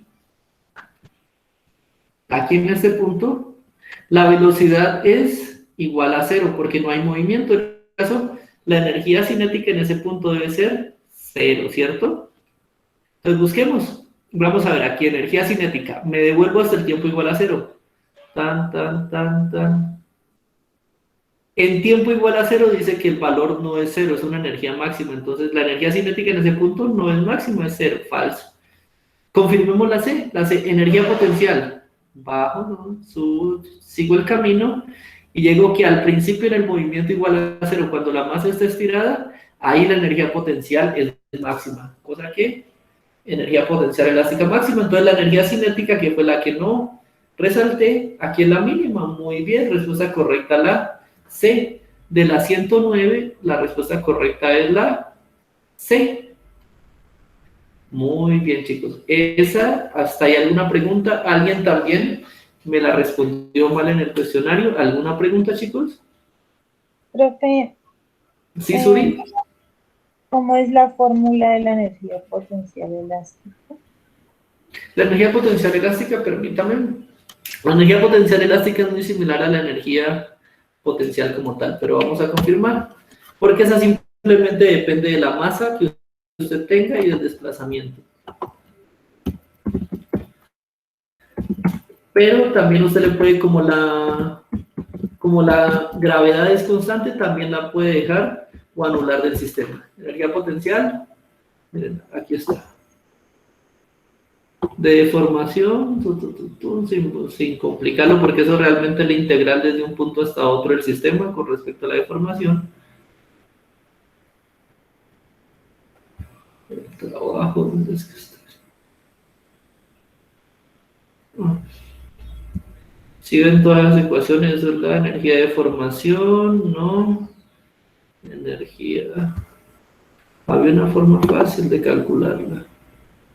Si mal no recuerdo, es esa, masa por gravedad por la elongación como tal. Y si no, usted también puede quitar la elongación. Mírenla, aquí está. Energía potencial elástica, energía potencial, un medio de la constante de elasticidad del sistema por la elongación elevado al cuadrado. O también la puede definir como la fuerza es igual a la constante de deformación del resorte por la variación de la elongación que usted tenga. ¿Listo? Comúnmente esta sigma que ustedes ven ahí está asociada a la naturaleza del resorte. Y esa también se tiene acá como un medio de K. K también la puedo expresar como sigma, solo que ahí los valores matemáticos cambian y hay una conversión de unidades, pero creo que aquí también la pueden ver, miren, ahí está. Y ahí ustedes ya hallan el sistema. Energía potencial, un medio de K por X al cuadrado. Vengan, se los coloco acá. Gracias, Uri. Energía potencial elástica, igual. Un medio de K, que es la constante del resorte, por X al cuadrado. ¿Listo, chicos? ¿Listo, Suri? ¿Alguna pregunta? Profe, es que yo ahí me enredé, porque no sé por qué estaba pensando en la fuerza elástica, y como lo veía como un vector, entonces estaba pensando que también podía ser negativo. Me hice un enredo. No, claro, exactamente ahí está. Recuerden que la energía nunca es negativa. Usted no dice, hoy tengo 100 unidades de energía, mañana tengo menos 100, ¿no?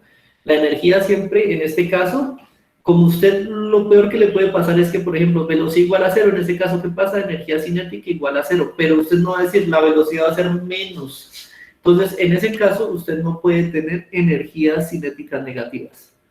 Efectivamente, lo menos que puede llegar es a cero, y ahí vuelve a subir. ¿Listo? Igual que la energía potencial, porque usted no tiene menos desplazamiento. Exactamente, si lo ves como un vector, sí podría existir, pero si lo vemos como energía, no puede pasar eso. Gracias, profe. De nada, Suri. ¿Listo? ¿Hasta ahí? ¿Quedamos claros con esa? ¿Por qué la respuesta correcta es la C? ¿Todo el mundo quedó claro?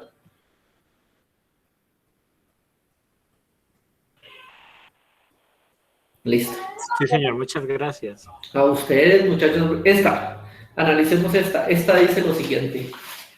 Un estudiante sabe que si masas iguales de dos sustancias se calientan en iguales condiciones, la sustancia con mayor calor específico es aquella que necesita calentarse por más tiempo para aumentar su temperatura en 1 grado centígrado. Listo. Aquí vamos a analizar algo. Vamos a usar este resaltador. Listo. La sustancia con mayor calor específico es aquella que necesita calentarse por más tiempo para aumentar 1 grado centígrado su temperatura. Entonces, ¿qué quiere decir esto? Usted coge dos sustancias, la A y la B, y las calienta. Las calienta bajo la misma condición, el mismo mechero, la misma estufa, lo que usted quiera. ¿Qué es calor específico? El calor específico es la cantidad de energía que usted debe entregarle para que la medición de la temperatura, que ustedes saben que es una medición, suba 1 grado centígrado por 1 gramo de sustancia. Entonces, 1 grado centígrado por 1 gramo de sustancia, ¿qué cantidad de energía le debe? Entonces, calor específico siempre va a ser la cantidad de energía que usted aplica dividido 1 grado por 1 grado centígrado. ¿Listo? Eso es. ¿Qué quiere decir esto? Que si usted se demora más tiempo en subir 1 grado centígrado, 1 gramo de la sustancia, usted tiene mayor calor específico. Entonces, aquí dice, la sustancia con mayor calor específica que necesita más tiempo. Calor específico es directamente proporcional al tiempo que usted tarde. Que usted tarde en aumentar. Eso dice de ahí. Entonces dice, para comprobar los calores específicos del agua y el etanol, un estudiante calentó 10 gramos de ambas sustancias por 20 minutos y registró gradualmente el cambio de la temperatura en grados Celsius. Los resultados obtenidos se muestran a continuación. ¿Qué vemos aquí? Vemos dos gráficas. La primera, que es la de cuadraditos, que es la del agua. La del agua es esta. Voy a hacer en rojo. Esa es la del agua. ¿Listo? Y la del etanol es la otra. ¿Listo? Entonces, ¿qué vemos? Por lo menos cojamos a 10. A 10 minutos yo observo que el etanol alcanzó 40 grados y el agua apenas alcanzó 30. ¿Qué quiere decir eso? Que el etanol se calienta más rápido. Más. ¿Listo?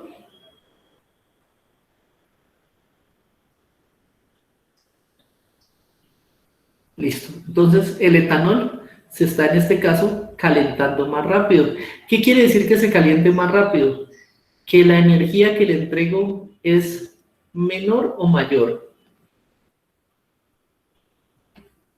La energía que le debo entregar para algo que se caliente más rápido debe ser menor o mayor. Esta energía de aquí. Menor. Exactamente, tiene que ser menor. Y perdón, aquí estoy cometiendo un error. Vamos a ver por qué. ¿Qué quiere decir esto?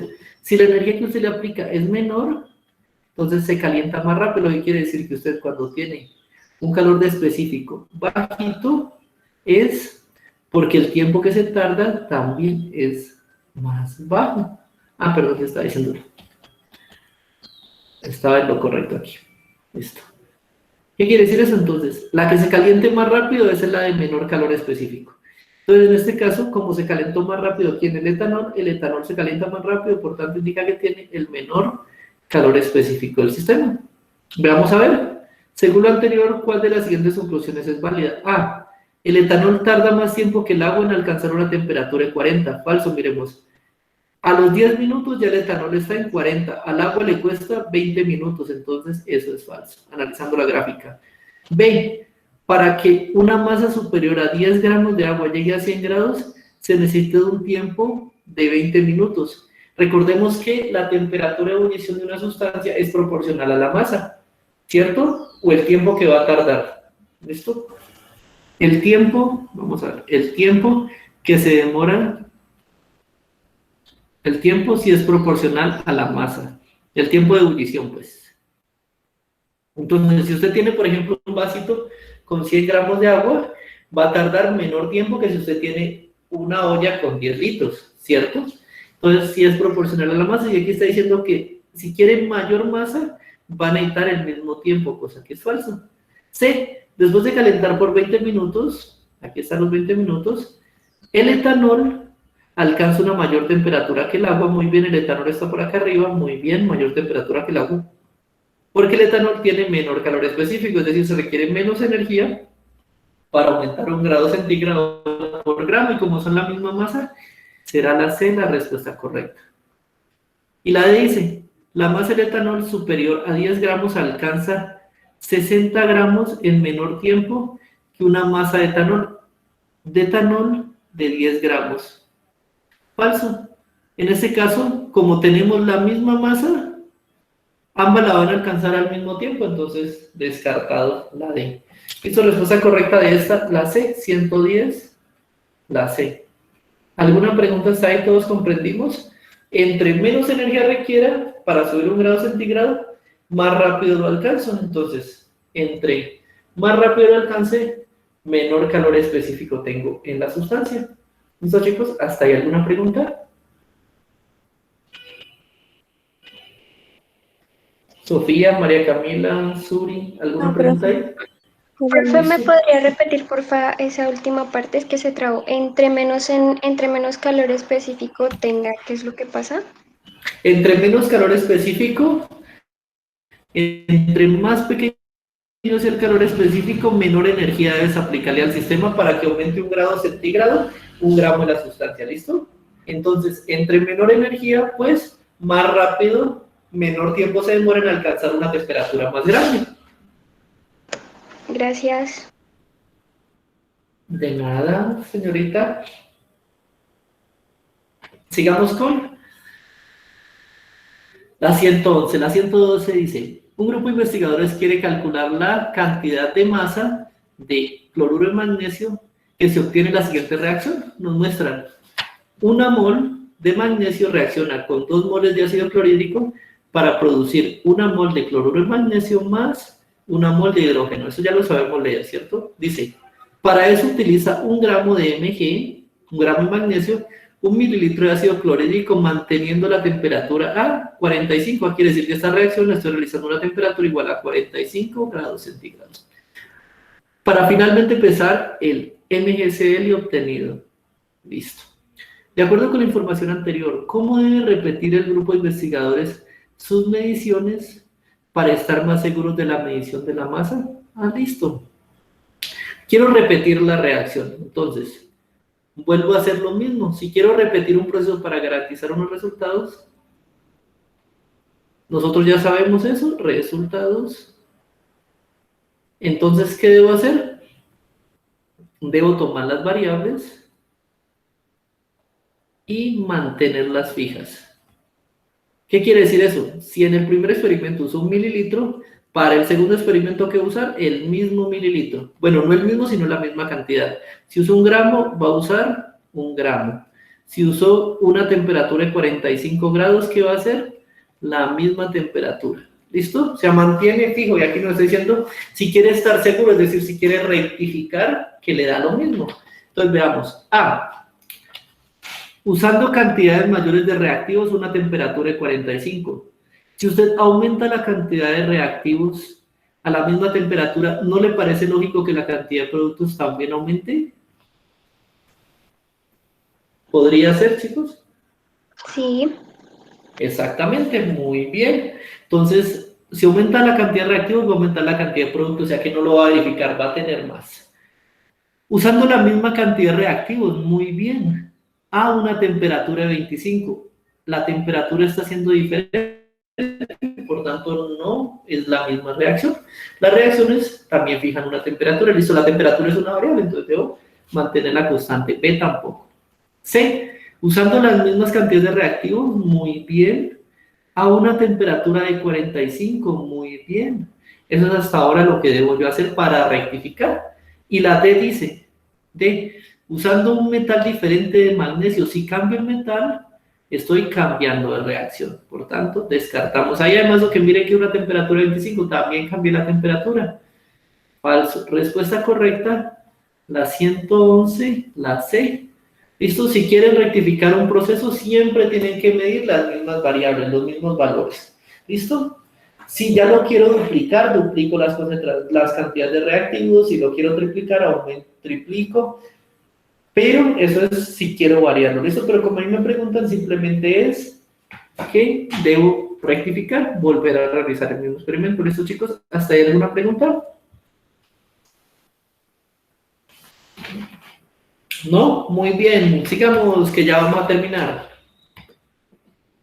La siguiente dice, 112. Un estudiante quiere saber cuál es la temperatura de ebullición del agua en su ciudad.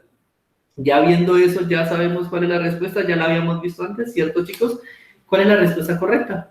usted quiere tomar la temperatura en su ciudad y lo midió una vez por aquí. ¿Qué debería hacer para garantizar que la temperatura o ebullición en su ciudad es tal valor? ¿Qué deben hacer, chicos?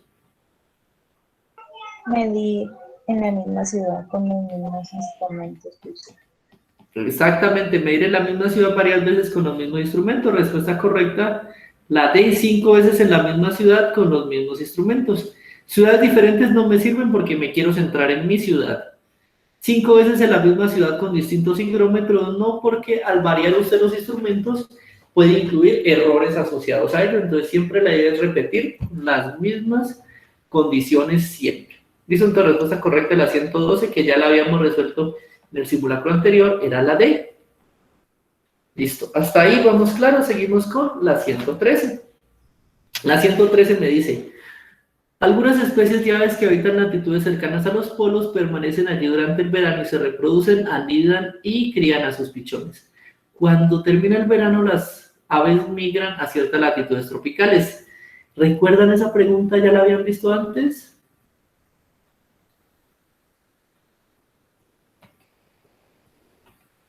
¿Cierto que sí? Esa ya la vimos, yo no me recuerdo. ¿Suri no se acuerda? No, pero ¿Alguien más me confirma que no se acuerdan? Listo. Entonces, Sí.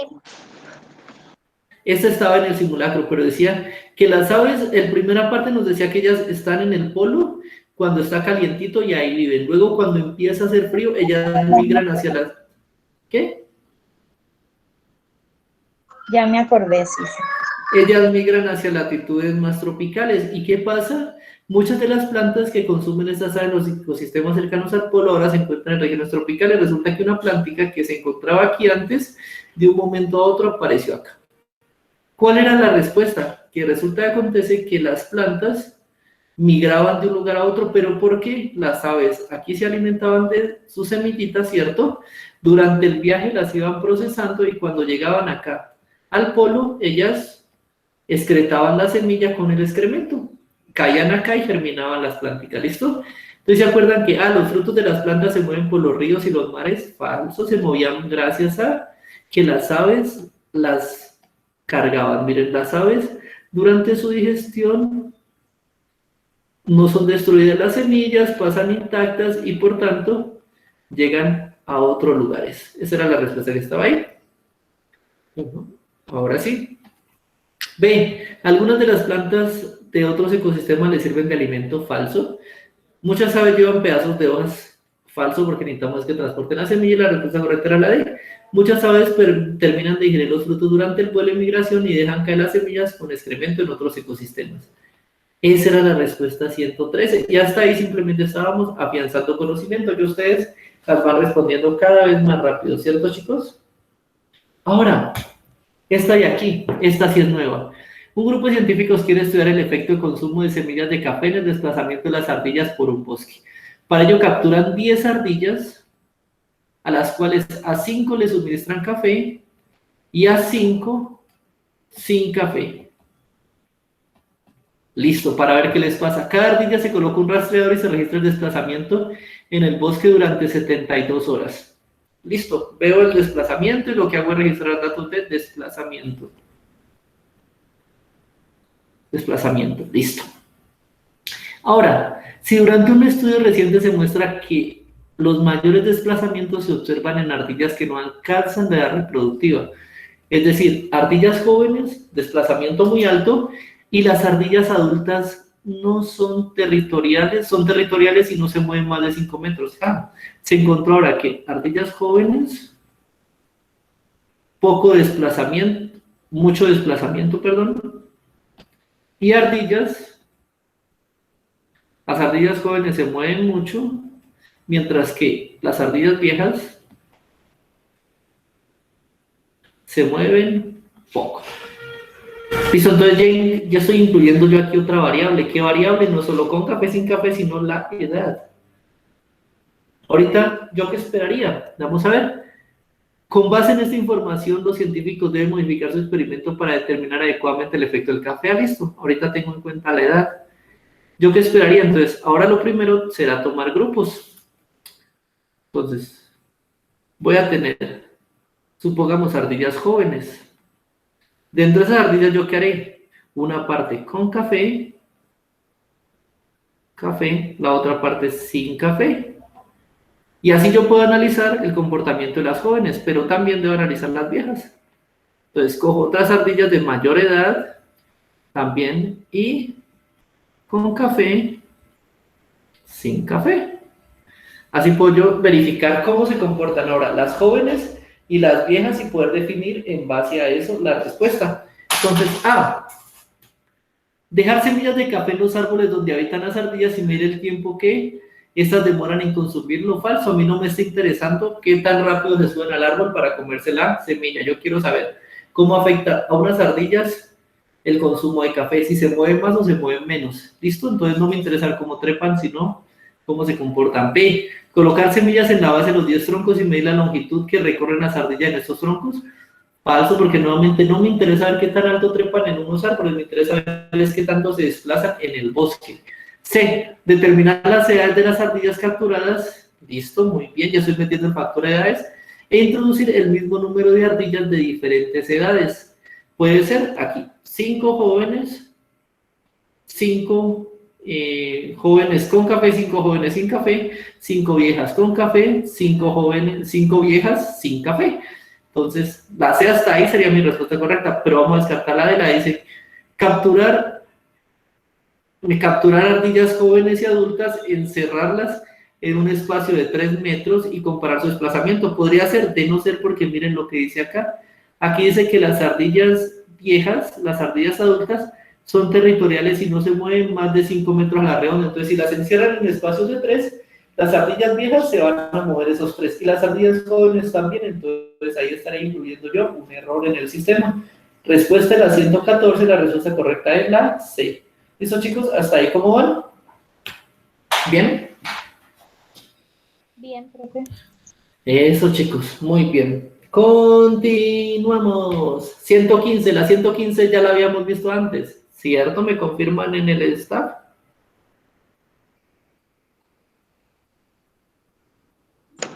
Sí, profe.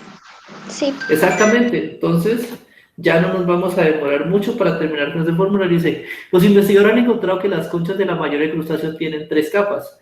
La interna, que es de nácar, la de la mitad, que es de cristales de carbonato de calcio, y la última, que es de cristales de queratina. Si estoy desapareciendo el carbonato de calcio, ¿qué va a pasar? Ya sabemos nosotros que la capa intermedia va a ser debilitada. Por tanto, de las 3 capitas que tengo, la de en medio no se va a formar. Esta sí, esta también, la de en medio no. Entonces las conchitas se me van a debilitar. Las conchas no detectarán, falso, porque no sirven para detectar. Las conchas tendrán un pH ácido como el océano, falso. Y la C, la respuesta. Las conchas serán débiles al formarse solo de 2 de sus capas. Esas ya las sabíamos de antemano, ¿cierto? Ahora sí. La 115 dice, los investigadores encontraron que las... no, esa ya... Perdón, ahí se me repetía. La 115, respuesta correcta, la C. Vamos para la 116. 116 decía que nuevamente en un periodo entre 7,5 y 8,4 había una eclosión normal de los huevos de krill. Entonces, nuevamente veíamos eclosión normal de los huevos de krill. Y ya sabíamos que en este periodo entre 7 y 8, este espacio que estaba aquí en la graficada nos indicaba normalidad y que a medida que íbamos descendiendo, íbamos viendo una mortandad de la eclosión de los huevos. Esa era la gráfica que construíamos. La C nos mostraba un crecimiento total para cualquier pH, cosa que era falso porque a pHs más bajitos, menor cantidad, y a pHs más altos esperábamos también que murieran. La B nos mostraba un decrecimiento, indicándonos que a pHs muy bajitos había una máxima eclosión de los huevos, cosa que era falso. Y la D nos mostraba que en un periodo entre 7 y 8 tenía yo un mínimo de eclosión, cosa que también era falso. La respuesta correcta era la A, ¿cierto, chicos? Hasta ahí nuevamente, porque sé que me pegué una acelerada muy rápida, porque ya lo vimos en la clase pasada. ¿Tienen alguna pregunta? No, por mi parte no. ¿Algún otro compañerito? Yo tampoco, profe. Listo, María Camila, ya somos 2, entonces ya somos multitud. Vámonos para la 117. La 117 decía, los científicos afirman que la disminución de los niveles de pH en el oxígeno afecta la vida de diversas especies oceánicas. Eso es algo que se confirmó. Miren, analizaron 3 especies y cada una de ellas se les afectaba. Con base en el anterior contexto, esta afirmación debe considerarse una evidencia porque se demuestra que a pHs bajos no hay vida en el océano. Falso, miren, el pH ácido es un pH bajo, no estoy diciendo que se mueran, simplemente que algo les pasa o les afecta. O sea que si hay vida a pHs básicos. Una conclusión, porque los científicos son rigurosos en su análisis. Eso no me indica el por qué, debe ser una conclusión, ¿listo? C, una evidencia porque no analizaron si a pHs inferiores de 1 se mantienen estos resultados. Comúnmente a pHs inferiores de 1 el medio es muy ácido y comúnmente los organismos de ese caso mueren y no hay forma de analizar, ¿listo? Entonces descartamos D. Una conclusión porque estudiaron variables para demostrar los cambios en la vida del océano. ¿Qué variables? Estudiaron pH ácido, pH neutro, estudiaron varias especies y determinaron qué podía pasar. Entonces, D, respuesta correcta. Muy bien. 117, la D. ¿Listo? Esta algunas veces la quitan o la ponen de los simulacros, pero pues por eso se las digo. ¿Listo? Ya faltan 2 preguntitas, vámonos a terminar. Esta, dice, durante un experimento se determinó la temperatura de ebullición del agua. Se puso una olla de 1 litro y el agua se calentó. Cada 10 minutos se registró su temperatura y se obtuvieron los resultados presentes. Listo. Tengo a mayor tiempo, mayor temperatura. Con base en lo anterior, de acuerdo a la información, ¿cuál de las siguientes gráficas representa los datos adecuadamente? Listo. ¿Qué estoy midiendo yo? Estoy midiendo la temperatura en grados centígrados, por eso va a ser mi variable en Y, versus qué es lo que estoy controlando yo, el tiempo. Entonces tengo que tener 0, 10, 20, 30, 40, 10, 20, 30, 40, y ahorita sí. Temperatura 0, 16, pongámoslo por aquí, a 10, a 0, 16, a 10, 42, a 20, 63, a 30, 93 y a 40, 100. Entonces debe quedar una gráfica así aproximadamente. Busquémosla a ver. De todas estas, la A, tiempo versus temperatura, muy bien. La C, miren cuál es el problema con la C, que sí nos muestra los datos, pero nos muestra un diagrama de barras. ¿Y yo qué les dije para el diagrama de barras? Que se hace comúnmente para experimentos diferentes. El experimento 1 es diferente al experimento 2, por tanto se grafican así. Además, lo que notemos que aquí tenemos que a los 30 minutos dice que la temperatura cae, cosa que es falso. Miren que a los 30 minutos la temperatura es de 93. Falsa la C. La D nos muestra porcentajes. No necesito graficar porcentajes, necesito graficar unos datos como tal. Y la A, miren, la A va aumentando, va aumentando, va aumentando y cae.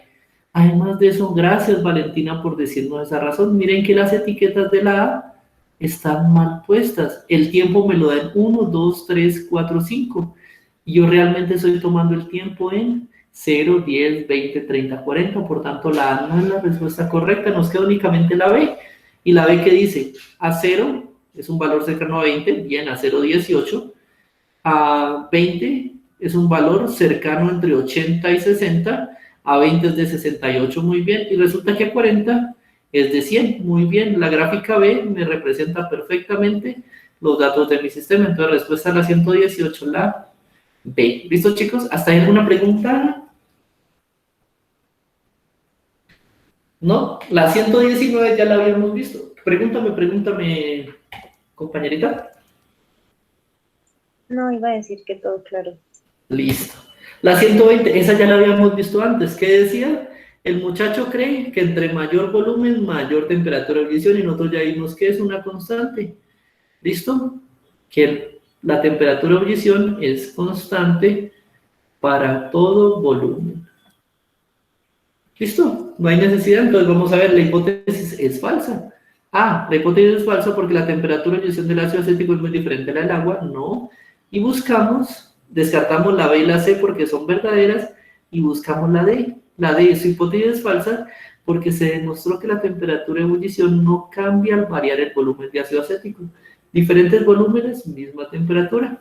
Muy bien, respuesta correcta, la 119, y esa ya la habíamos evaluado antes, ¿cierto, chicos?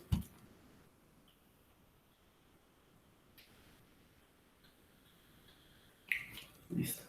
Y la última también estaba en el simulacro que realizamos y que solucionamos, y esta como tal nos hablaba de que un proyectil se lanza, y nuevamente veíamos que si hace un diagrama de fuerzas del proyectil sobre el eje X, yo solo tenía la velocidad de X, que la velocidad X no era más que la proyección sobre el eje X de la velocidad resultante, y la proyección sobre el eje Y se llamaba velocidad en Y. ¿Listo? Pero resulta que la velocidad en Y se veía afectada, ¿por qué? Porque yo obligatoriamente en ese sistema tenía un componente que iba en el sentido contrario, que se llama ¿cómo? ¿Alguien me recuerda cómo se llama este vector azul que he dibujado?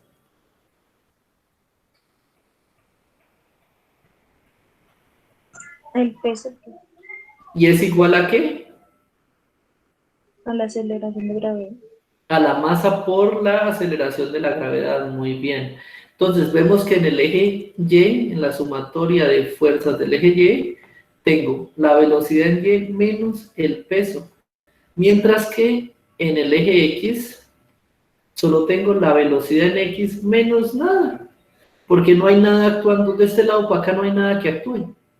Entonces, como no actúa nada ahí, menos 0. ¿Listo? Ahorita sí.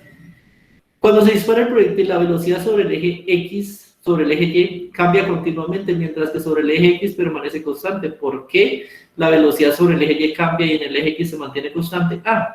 Porque sobre el eje Y actúa el peso, muy bien, y en el eje X no actúa ninguna fuerza, muy bien. Respuesta correcta de la 120, la A, pero descartemos el resto. B, porque en el eje X actúa el peso del proyectil, falso, el peso siempre actúa en el eje Y, recuérdenlo. C, porque el proyectil tiene forma esférica, falso, el sistema no importa la forma, lo que importa es la masa que tenga. D, el ángulo del proyectil, el ángulo de inclinación del cañón apunta únicamente en el eje X, falso, porque tenemos una coordenada en X y una coordenada en Y. Recuerden que un ángulo siempre me puede llevar a mí a dos coordenadas, en X y en Y, porque es una inclinación. ¿Listo, chicos? Entonces también falso. Respuesta correcta la A. Hasta ahí quedamos bien. Quedamos todos claros, y si ven que así resolvimos rápidamente un solucionario rapidito, que fue la tarea que les dejé para este fin de semana, para que estuvieran atentos. ¿Listo?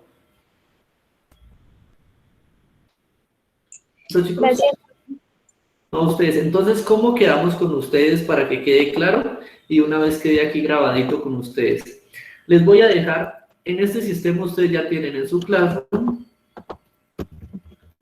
ya tienen el sistema 4, ¿listo? Como ya se nos acerca la semana de las pruebas, entonces esta semana les voy a soltar el miércoles otro simulacro y el viernes otro, ¿listo? Para que los vayan haciendo ustedes, me den las respuestas y quedemos ahí. El viernes entramos a solucionar las preguntas que ustedes tengan de todos los simulacros que hagamos esta semana, y vamos a entrar a solucionar este simulacro que fue el que ustedes presentaron. ¿Listo? De ese también les voy a dejar, por favor, que ustedes me den la respuesta y vemos cuáles respondieron totalmente bien y esas no las calificamos. ¿Listo? Entramos a las que tengan dudas directamente. ¿Alguna pregunta, chicos? Profe, una pregunta. Sí, Esos Laura simulacros Isabela. que nos vas a soltar, los simulacros que nos vas a soltar el miércoles y el viernes, ¿hasta cuándo hay plazo para hacerlos? De preferencia hasta el sábado, ¿listo? Vale, profe, gracias. Listo. Sí, porque la idea es que ustedes los hagan lo más rápido posible para la otra semana tener más trabajo y poder entrar a solucionar dudas, porque con ustedes ya nos queda poco tiempo para la prueba. Ustedes van para la prueba el 21 de marzo, creo. ¿O cuándo es que es? Sí, profe. Listo, entonces ya nos queda poco tiempo, entonces tenemos que retacar información como si no era mañana, ¿listo? Pero tampoco se me azaren, solo recuerden hacerlos a conciencia y cualquier pregunta que tengan la traen. Yo a tener todas las diapositivas preparadas y usted me dice, no entendí la 112, como hizo ahorita la compañera Isabela, que me preguntó directamente por la 104, y le hicimos en un momentico, así vamos a trabajar. ¿Listo, chicos? Profe, Sí, Suri. o sea, ¿Qué no hacemos, escuché, Suri?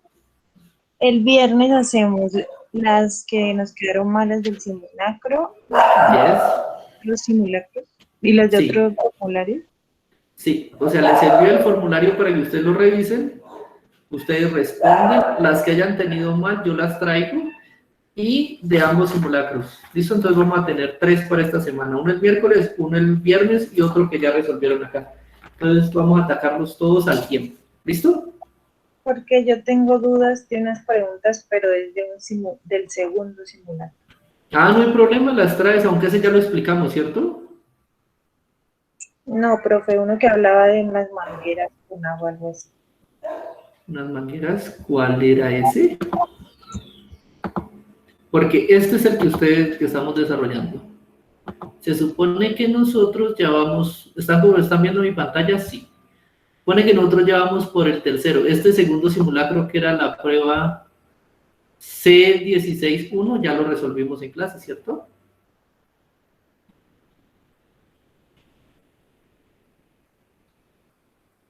Suri. Profe, Sí, María Camila. ¿cuál fue un simulacro que usted no subió y creo que incluso hay un comentario en el Classroom que dice que no está? ¿Podría habilitar nuevamente el formulario tengo resuelto? ¿Será este? No, pero creo que, no recuerdo que Sí, creo que es ese. ¿este? sí es que hubo uno que usted no subió. No subí la grabación, que la subo todas, o no subí el simulacro, porque es que este es lo que pasa. El simulacro creo que es. No, porque es que creo que lo que pasó fue que el fin de semana, exactamente pasa esto, que los fines de semana la secretaria me hace el favor muy amablemente de cerrarme todos los formularios. Entonces, creo que aquí fue que no lo habían alcanzado a resolver. Listo, pero de todas formas, ya aquí se los habilito. ¿Era eso? ¿O cuál sería, muchachos? Profe, Sí, sí, creo profe. que ya ¿Quieres seguir recopilando información? hemos hecho tantos simulacros. Espérame, Suri, que te escucho como entrecortado. ¿Qué me dices? ¿Qué me dices? Y es que ya no me acuerdo si sí lo resolvimos o no, porque es que he hecho tantos simulacros, tantas preguntas y ya. Sí, pero yo sí creo que este ya lo habíamos resuelto y ya estaba en las grabaciones. Porque veamos acá. Entonces yo reviso. Revisen ahí bien y me confirman, porque lo que tiene es que sí, las respuestas, los fines de semana comúnmente sí, los administrativos tienen la orden por parte del jefe de cerrarme todos los simulacros, ¿listo? Pero como yo hay veces se los dejo para la siguiente semana, pues, etcétera, etcétera, me dicen y yo lo vuelvo a abrir, no hay problema, ¿listo? Bueno, profe, muchas gracias. A ustedes. Listo, chicos. Entonces quedamos así. Tratamos de resolver la mayor cantidad de trabajo y cualquier duda me escriben o por el chat o por aquí por el Classroom. ¿Listo? Bueno, profe, gracias. Listo, ustedes. Voy a detener la grabación. Listo, tan pronto tengan